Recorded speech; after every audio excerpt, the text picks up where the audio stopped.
Bismillahirrahmanirrahim. Assalamualaikum warahmatullahi wabarakatuh.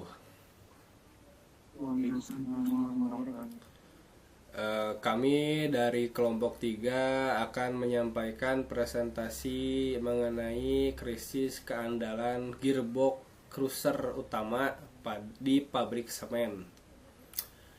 Kami beranggotakan 5 orang, yaitu saya sendiri Yusuf Maulana Hamdan sebagai moderator, lalu ada Mustofa, ada Agung Apriyandi, ada Nugraha, dan ada Rahman Hidayat. Saya di sini sebagai moderator akan memimpin lajunya presentasi kali ini. Silahkan menikmati dengan cemilan di tangan. Untuk selanjutnya akan saya serahkan kepada Bapak Nugraha untuk menjelaskan beberapa slide bergantung dengan kemampuannya satu persatu sepertinya ya.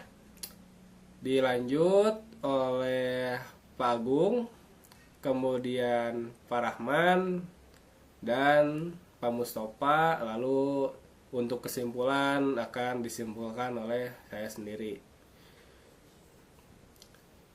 Baik, untuk Pak Nugraha sudah siap?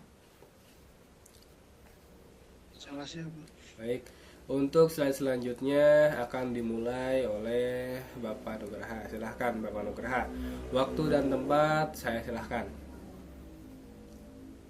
Assalamualaikum warahmatullahi wabarakatuh. Waalaikumsalam. Terima kasih untuk waktunya Pak Yusuf. Nah, untuk di sesi ini ada studi kasus juga nih. Mereka kasusnya dari keandalan gearbox crusher di perusahaan ini mengalami downtime. Gearbox crusher utama mengalami kerusakan dadakan dan berulang selama 6 bulan terakhir. Downtime produksi mencapai 60 jam per bulan, menyebabkan kerugian miliaran rupiah. Aset kritis P1 yang sangat mempengaruhi ini produksi semen secara keseluruhan. Jadi untuk studi kasus kali ini itu di pabrik semen itu mengalami downtime berkali-kali akibat dari si gearbox utamanya ini mengalami kerusakan dadakan. Untuk waktunya juga ini lumayan banyak nih, 60 jam per bulan. Kerugiannya ini pasti melebihi dari yang diprediksi. Ini dari komponen EI-nya itu kita hitung dulu apa availability-nya ini 480 dikurangi 60 dibagi 480, di mana ini 480 ini adalah dari total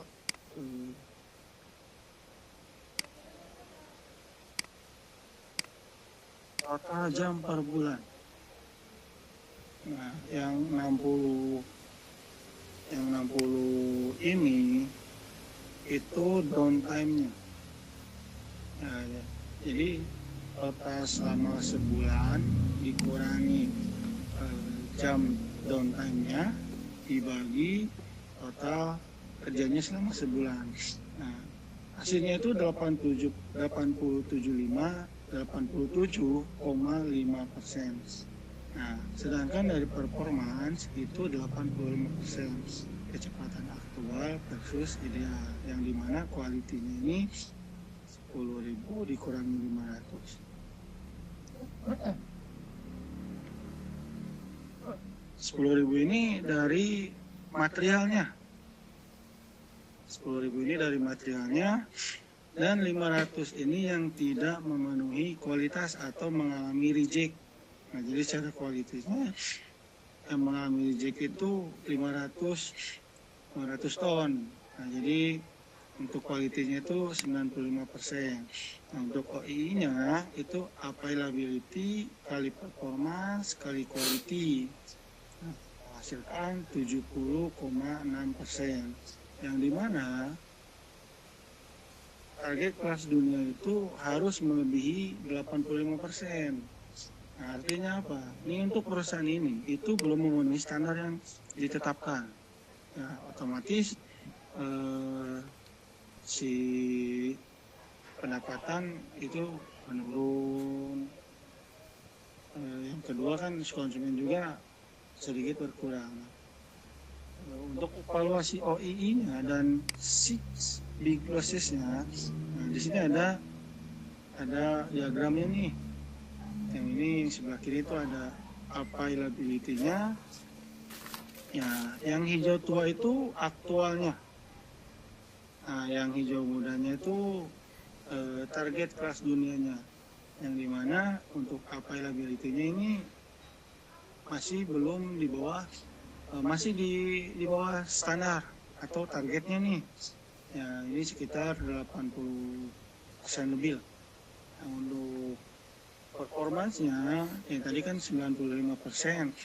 Nah, performance-nya itu di 82 nih kayaknya kalau lihat dari statistiknya. Nah, terus yang quality-nya, sorry, yang tadi yang quality itu yang 95%, sorry. Nah, untuk si quality-nya ini hampir mendekati standar dunianya. Nah, secara keseluruhannya ini masih kurang. Jadi nilai OII-nya secara overall-nya itu aktualnya di 70,6%, yang dimana nilai standar yang di dunia itu melebihi dari 85%. Nah, apa sih yang menyebabkannya? Yang pertama tuh dari breakdown loss. Breakdown loss tuh jadi yang total jam kerusakannya. Yang tadi 60 jam per bulan gitu kan. Terus selama 6 bulan kan lumayan banyak juga.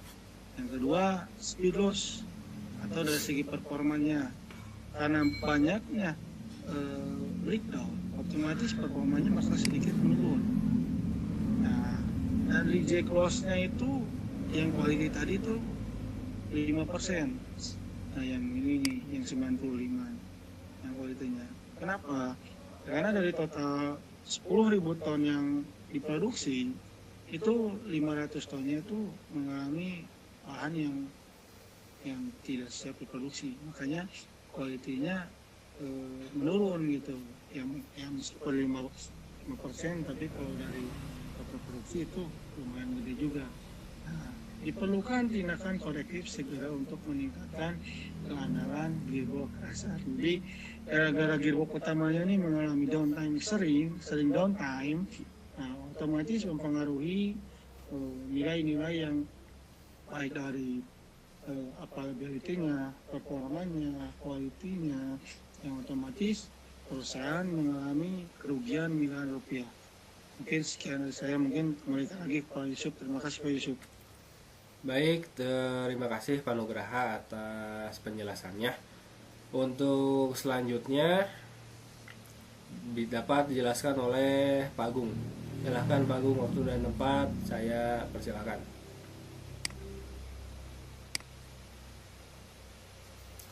Selanjutnya akan dilanjut oleh Pak Agung untuk hasil analisis vibrasi. Silahkan waktu dan tempat saya silahkan. Baik, terima kasih atas waktunya Pak Yusuf. Bismillahirrahmanirrahim. Assalamualaikum warahmatullahi wabarakatuh. Untuk selanjutnya, setelah kita mengevaluasi OEE dan juga cyclic loss, kita juga melaksanakan analisis vibrasi. Hasil analisis vibrasi ini atau ada beberapa temuan di sini. Temuan utama yang pertama itu kita spike amplitude sangat tinggi, deteksi pada frekuensi 1 kali fpm dan 2 kali fpm di aksial. pada amplitudo 1 kali RPM mencapai 12,5 mm per sekon. Jadi ini melebihi batas yang disarankan, yaitu batasnya itu sekitar 7,1 mm per sekon. Kemudian pada amplitudo pada 2 kali RPM mencapai 9,8 mm per sekon. Ini mengindikasikan angular misalignment dan kerusakan bearing. Jadi kita bisa lihat di sini hasil analisis frekuensinya itu melebihi batas yang sudah ditentukan. Jadi untuk indikasi kerusakan dan rekomendasinya, yang pertama itu ada kita lihat dari pola FFT mengindikasikan angular misalignment torus melebihi toleransi 0,05 mm. Jadi misalignmentnya itu melebihi toleransi. Nah, toleransinya itu 0,05 mm. Kemudian yang kedua, kerusakan bearing inner test akibat kontaminasi oli. Jadi pada oli ini terjadi kontaminasi yang mengakibatkan inner rest, yang akibatnya kerusakan pada bearing inner. Kemudian ada getaran aksial dominan menandakan gaya ras berlebih. Tindakan Seger shutdown untuk inspeksi dan laser alignment. Yang selanjutnya, untuk slide selanjutnya, kita lihat di sini ada hasil oil analysis dan NDT. Jadi kita juga selain menganalisa pada vibrasi, kita juga melakukan analisis terhadap oil atau oli. Degradasi pelumas, viskositas oli turun tajam, kurang atau minus 15% dari baseline, menandakan degradasi pelumas serius. Di sini ada terjadi penurunan yang sangat drastis, ya, sekitar minus 15% dari baseline. Kemudian kadar besi FM melonjak dari 10 ppm menuju 85 ppm. Di sini mengindikasikan bahwa adanya keausan pada logam yang masif. Jadi mungkin ada kerusakan atau terjadi gesekan yang berlebih sehingga adanya kadar besi pada oli yang sangat tinggi. Kemudian kadar silikon juga sama, ya, naik dari 4 ppm menuju 45 ppm. Kontaminasi debu eksternal masuk melalui seal yang rusak. Jadi seal juga sangat berpengaruh. Apabila seal itu rusak, maka kotoran-kotoran dari luar itu akan masuk ke dalam sistem. Kondisi oli tidak layak operasi dan harus segera diganti. Kemudian deteksi crack fondasi. Kita lihat di sini dari penetrant itu testingnya atau DPT menemukan crack continue di sambungan las fondasi motor. Di sini ada crack, ya, atau retak yang continue di sambungan las fondasi motor. Kemudian terjadi juga ini retakan itu bersifat progresif, maksudnya propagatif dan meluas panjang jalur las struktural. Kemudian crack menyebabkan defleksi fondasi. Crack ini menyebabkan defleksi fondasi, yang kemudian angular misalignment porous melebihi toleransi 0,05 mm. Untuk rekomendasinya, tentu saja kita harus memperbaiki las segera. Karena tadi sudah terjadi crack atau retakan, maka ya perbaiki las yang memang sudah juga ditambah inspeksi NDT berkala setiap 3 bulan. Jadi lebih utamakan juga untuk inspeksi NDT-nya itu. Selanjutnya mungkin saya akan kembali kepada Pak Yusuf. Baik, terima kasih Pak Agung atas penjelasannya. Selanjutnya saya serahkan penjelasan kepada Pak Rahman. Silahkan Pak Rahman, waktu dan tempat saya persilahkan.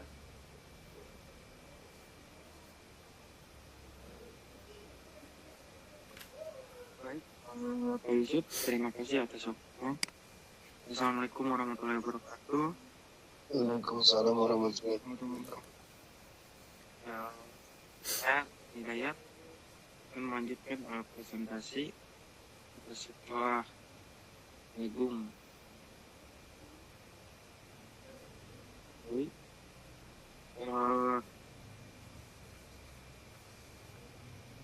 Root cause analysis. Di sini untuk root cause analysis itu terbagi menjadi dua. Yang pertama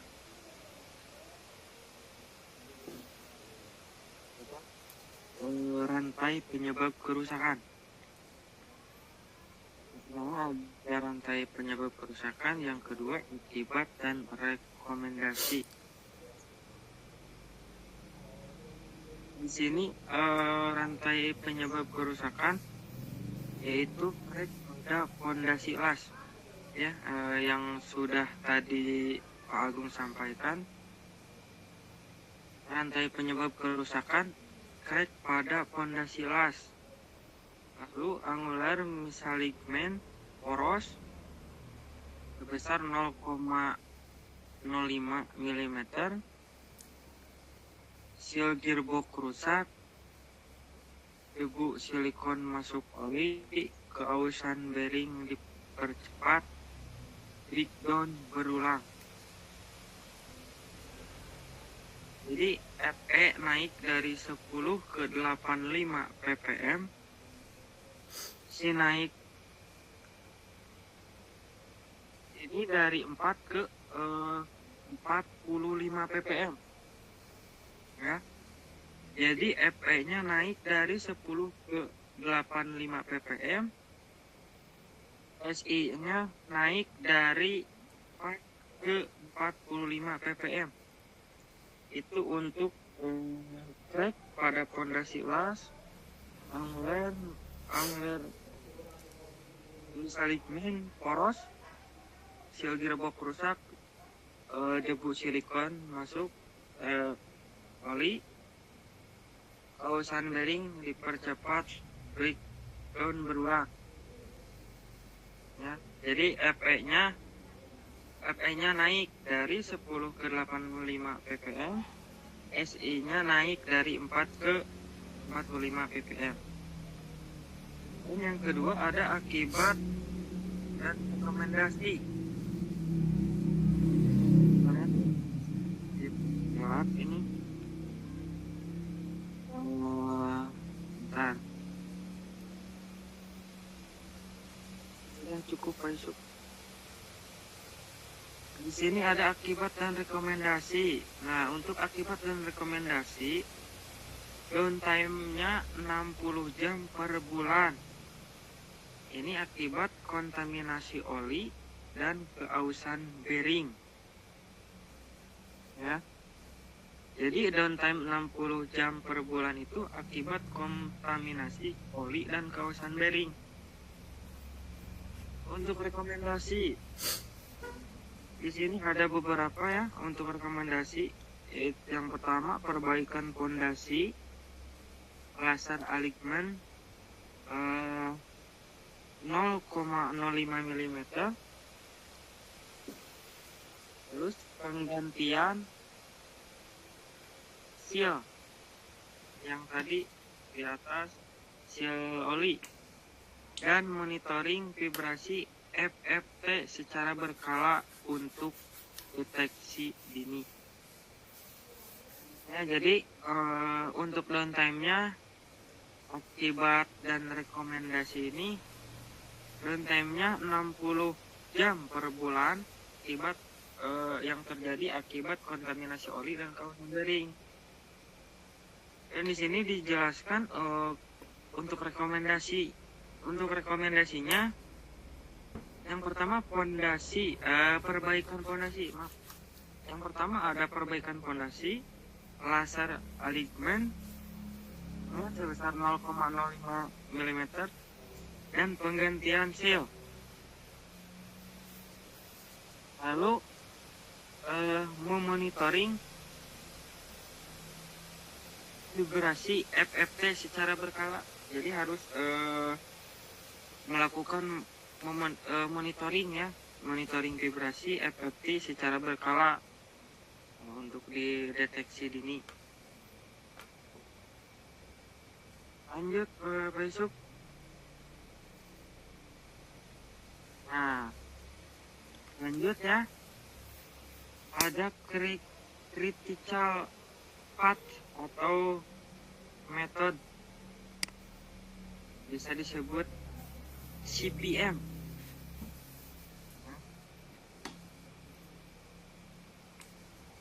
Yang pertama untuk jalur kritis dan aktivitas shutdown.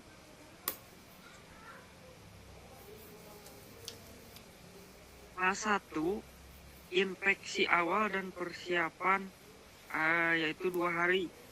A2 perbaikan pondasi retak 3 hari. A3 laser alignment poros 1 hari. A4 penggantian seal gearbox 1 hari. A5 penguji dan commissioning 1 hari.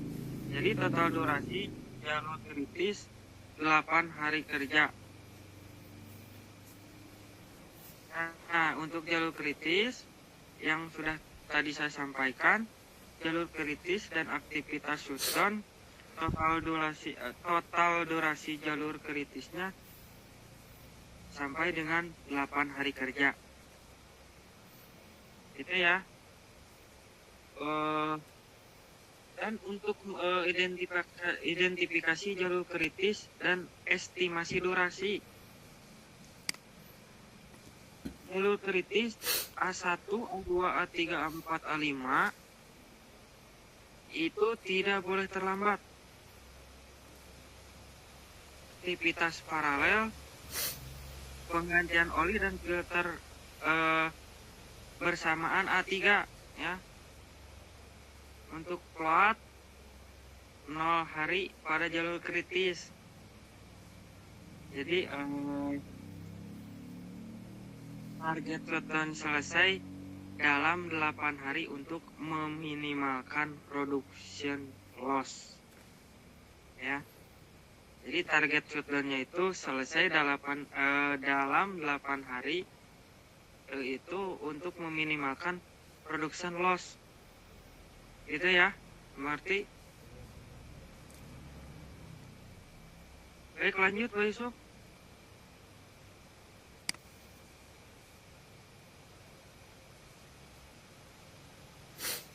Nah, di sini ada prosedur perbaikan teknikal ya. Yang pertama, laser alignment poros. Maaf ya, dipercepat untuk mempersingkat waktu.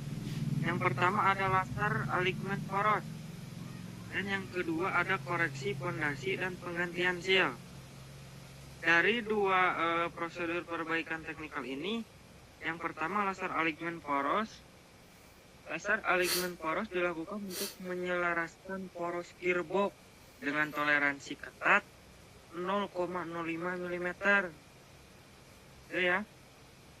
Prosedur ini mencakup pengukuran offset dan angularity menggunakan alat laser presisi tinggi. Jadi menggunakan prosedur yang mencakup pengukuran offset dan angularity menggunakan laser presisi tinggi ya, yang harus menggunakan alat laser presisi yang tinggi. Jadi hasil alignment verifikasi ulang setelah perancangannya baut pondasi untuk memastikan nilai angler misalignment tidak melebihi batas toleransi, ya, tidak melebihi batas toleransi yang sudah ditetapkan gitu ya. Jadi harus menggunakan alat laser presisi yang tinggi untuk memastikan nilai angler misalignment tidak melebihi batas toleransi yang ditetapkan. Itu ya untuk laser alignment poros. Dan yang kedua ada koreksi pondasi dan penggantian seal. Ya. Untuk koreksi pondasi dan penggantian seal, plat SIM dipasang pada titik kritis pondasi motor. Ya. Plat SIM ini dipasang pada titik kritis pondasi motor. Kenapa? Untuk mengoreksi posisi dan meredam getaran residual. Tahu kan residual? Ya. Seal gearbox diganti secara menyeluruh menggunakan seal baru berstandar IP65 untuk mencegah apa? Untuk mencegah kontaminasi debu silikon ke oli pelumas. Ya. Jadi seal gearbox ini diganti secara menyeluruh menggunakan seal baru ya.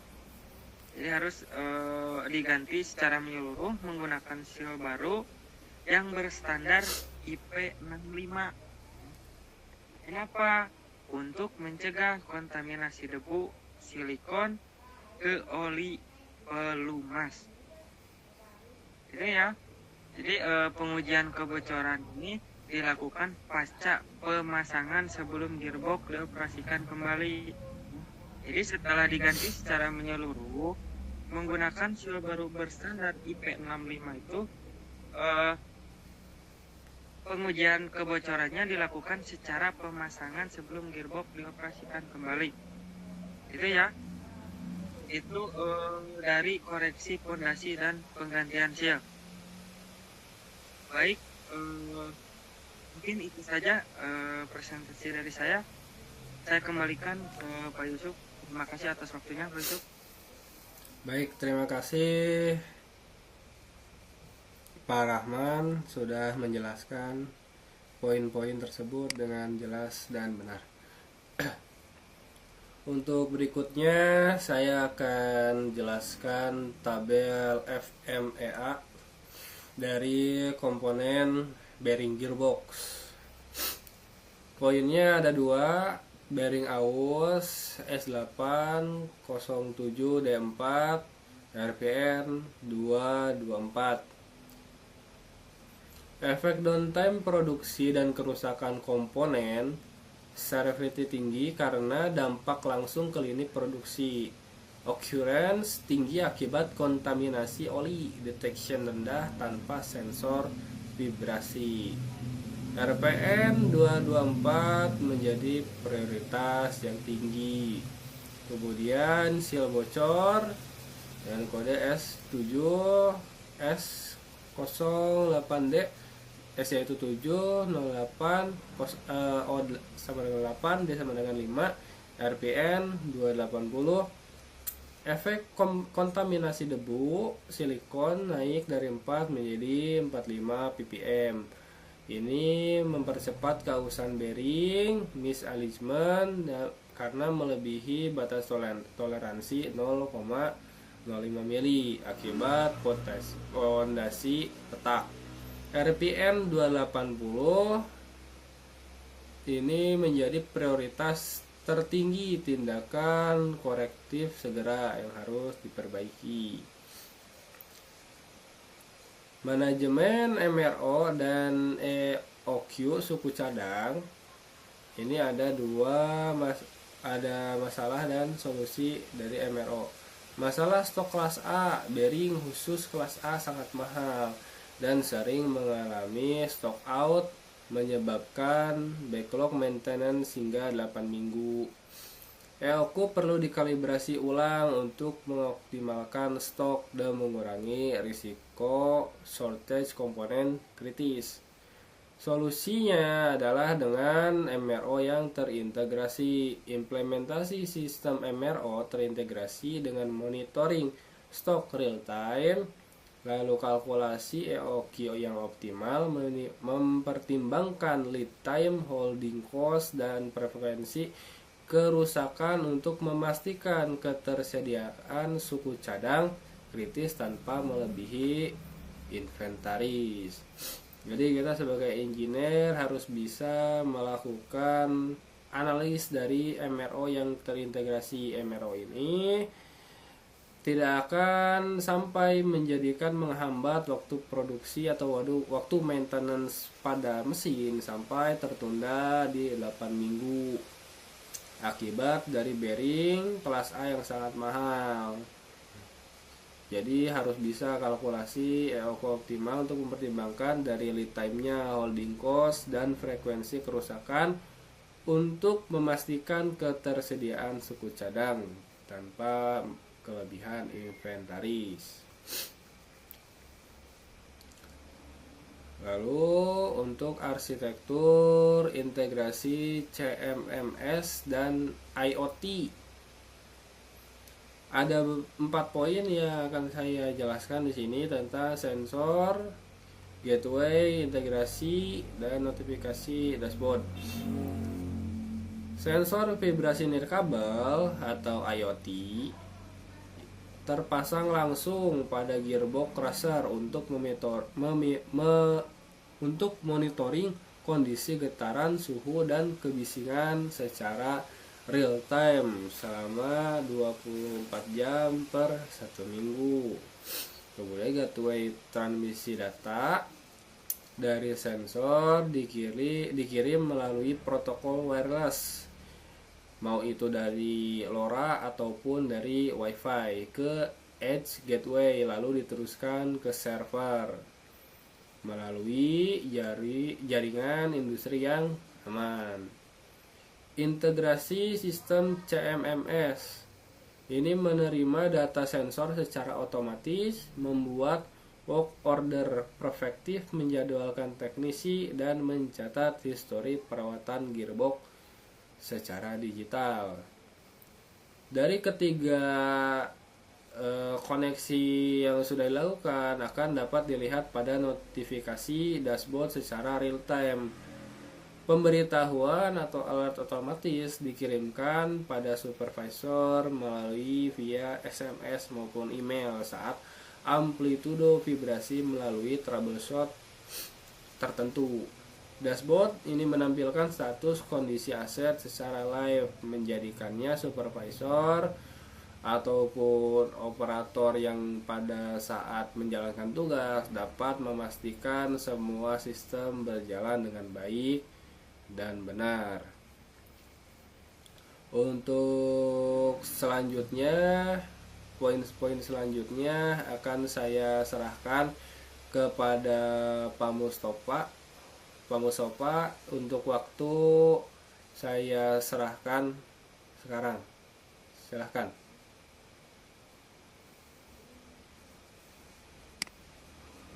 Baik, terima kasih. Atas waktunya Pak Yusuf. Bismillahirrahmanirrahim. Assalamualaikum warahmatullahi wabarakatuh. Waalaikumsalam warahmatullahi wabarakatuh. Mungkin untuk presentasi ini untuk yang namanya tugas salah satu UAS yaitu sistem perawatan mesin, yang dimana dosen kita itu Pak Bakti. Oke, udah mudah-mudahan ya diberikan dengan yang namanya kesehatan.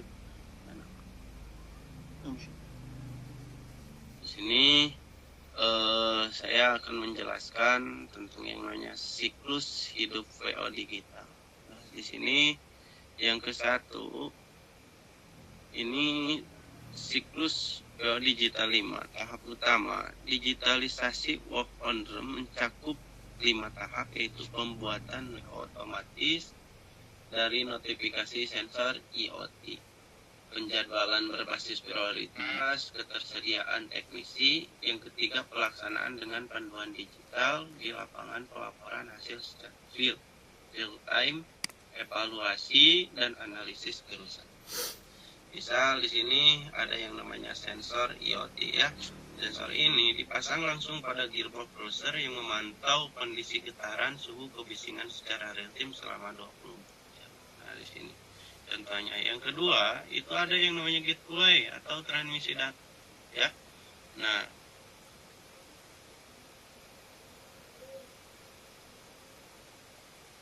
lanjut besok.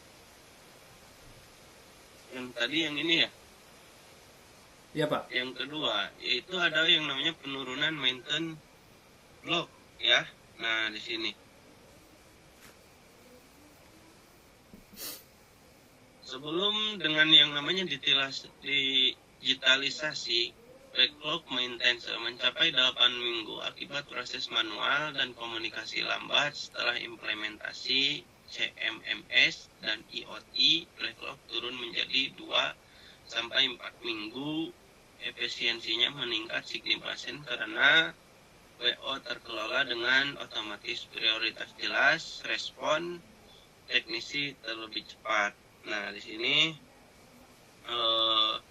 yang kedua ini ya, penurunan maintenance backlog, ya. Jadi sebelum ada yang namanya digitalisasi ini mencapai dalam 8 minggu akibat dengan yang namanya proses manual komunikasi lambat. Nah, di situ. Terus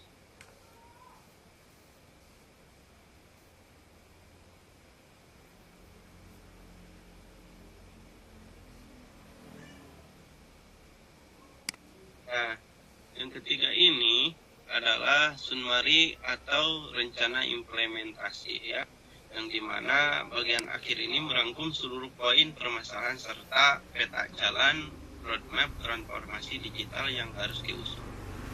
Nah, di sini yang ke-1 ini OEE dan Sigbis closes.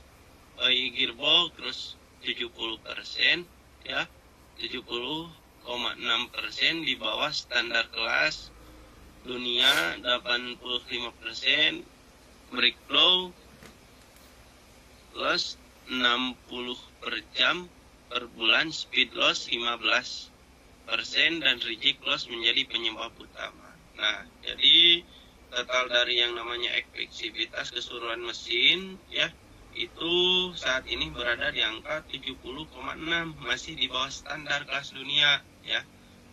Workless-nya yaitu sebesar 85%. Penyebab utamanya yang harus diidentifikasi itu adalah berasal dari breakdown loss, yaitu 60 per jam per bulan, speed loss 15%, dan reject loss 5%. Nah, yang kedua ini runs, pause, dan perbaikan. Misal fondasi retak, misal ligmin, si rusak, kontaminasi oli, ya. Nah, di situ menyebabkan sil oli rusak, dan solusi perbaikannya gimana, ya. Di sini melakukan laser alignment toleransi lebih dari 0,05 mm pemasangan sim plate, ya, di situ. Nah, terus menggunakan metode CPM. Apa CPM itu? Cerita Fat Method, ya, di situ. Nah, terus yang ketiga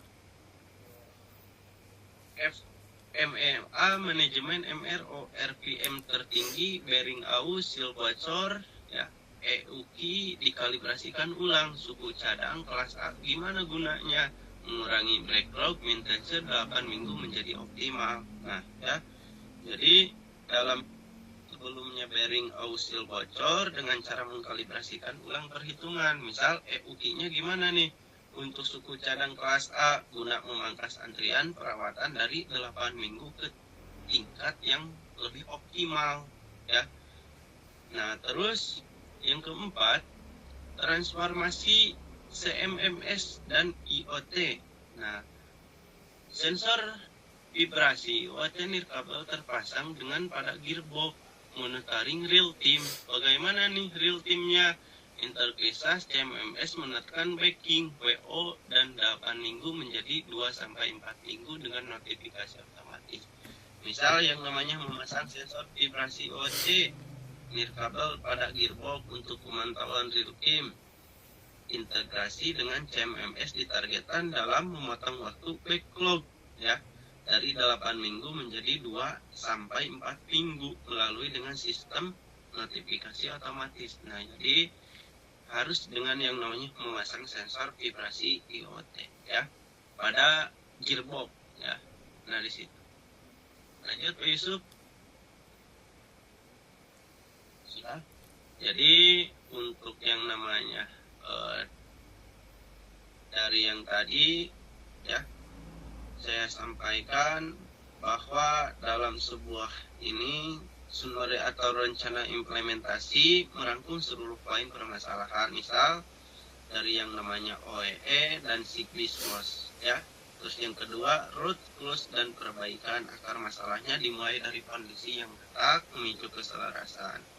Terus yang ketiga ada yang namanya FFA ya, FMEA dan manajemen MRO menjawab nilai yang namanya MRO menjawab nilai RPM tertinggi pada analisis FMMA sebelum bearing out dan seal bocor. Terus yang terakhir itu ada yang namanya transformasi CMMS IoT. Nah, di sini bagaimana caranya memasang sensor vibrasi IoT kabel pada gearbox untuk pemantauan real time. Bagaimana nih real time itu secara waktu ya, berkala terus. Nah, di sini integrasinya dengan CMMS ditargetkan dapat memotong waktu backlog dari dengan yang namanya 8 minggu menjadi 2 sampai 4 minggu melalui sistem notifikasi otomatis. Nah, jadi dari yang namanya alat tersebut bisa dengan yang namanya tahu dalam beberapa minggu menjadi 2 sampai 4 minggu melalui sistem notifikasi. Baik, terima kasih untuk presentasi dari saya. Allahumma fiqh. Wassalamualaikum warahmatullahi wabarakatuh.